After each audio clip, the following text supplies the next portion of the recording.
Let's talk about Ms. Bethune.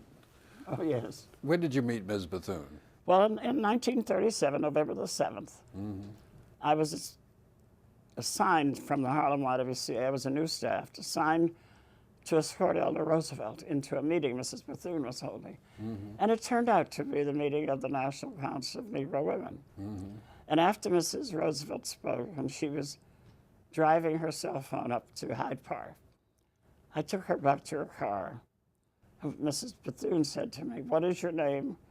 She said, and I told her, she said, "Well, we need you." So I've been back ever since.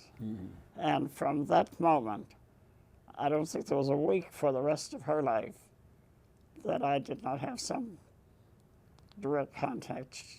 She was a mentor, a tutor, a spiritual advisor, everything. So you met these two women at the same Same time. day.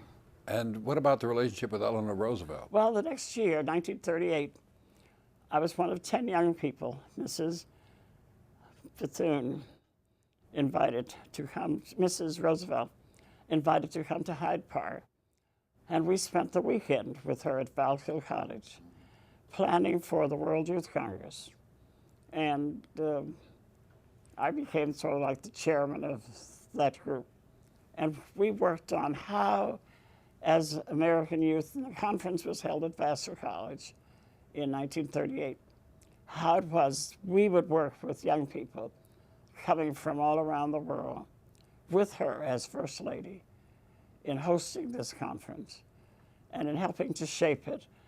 But also, this again was a time of the United Front, you have to bear in mind, where you had the communist countries as well coming into this conference. So once again, we had to, figure out who we were and what we were standing for, and had to be prepared to stand up for what we believe. But Mrs. Roosevelt was right there every minute, knitting away sometimes, but always advising. And until her death, she was very close to me. Something you said a moment ago about Ms. Roosevelt, she was driving herself. Yes. I can't imagine Mrs. Bush It's hard to driving believe, but herself. there was a time when the wife of the President of the United States would drive her own Thunderbird, park it in a Harlem street for 2 hours, go back and get in her own car by herself. Her only advance that day was Dorothy.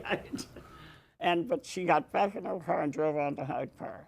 There was no Secret Service. There was no advance. No Shows you the policeman. difference in the Yes, climate. yes, it is. Now, this relationship with Ms. Bethune leads you into the National Council, which Yes. surely you knew about before. Oh, yes. Yes, I'd and- heard about it, but it had only been organized 2 years. It was organized in 1935. But in some ways, it's a result of the early club work. Yes. Then, I mean, it's a natural. Yes, Mrs. Bethune had been the 7th president of the National Association of Colored Women's Clubs. And she said, "We do not need another federation of local clubs. What we need is," and she said, "the Negro woman, the trained and the untrained alike, stands outside of America's mainstream of opportunity, influence, and power. And what we need is an organization that brings the organizations together." So she founded the National Council of Negro Women as a council of national organizations. We later organized local groups, but those groups are not like a federation. They are chartered by the national body.